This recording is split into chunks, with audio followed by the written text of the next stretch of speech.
మా ఊరెళతాను రక్షణ కల్పించండి.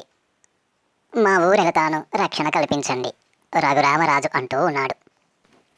ఇప్పటిదాకా హైదరాబాదులోనూ ఢిల్లీలోనూ రచ్చబండ మీద కూర్చుని రాజకీయ పందాలు ఆడేవాడిని. ఇప్పుడు మా ఊరు పోవాలి, కోడి పందాలు ఆడాలి, నాకు రక్షణ కల్పించండి. ప్లీజ్ నాకు రక్షణ కల్పించండి. మా ఊరు పోవాలి కోడి పందాలు ఆడడానికి. అరే, నీ ఊరు పోవడానికి కోడి పందాలు ఆడడానికి రక్షణ కల్పించాలనయా నీకు? రక్షణ కల్పించాలనయా నీకు అంటే నేను రాజునుగా అంటాడు. రాజు వెడలితే ఎంత హంగు ఆర్భాటం ఉండాలి. అందుకే నాకు రక్షణగా పోలీసులను సైనికులను పంపండి అంటాడు. ఇప్పుడు రాజులెక్కడా రాజ్యాలెక్కడా అంటే అదంతా నాకు తెలియదు, నాకు మాత్రం రక్షణ కావాలి అంటాడు. మా ఊరు పోవాలి, కోడి పందాలు ఆడాలి, నాకు రక్షణ కల్పించండి అంటున్నాడు పిచ్చి మాలోకం.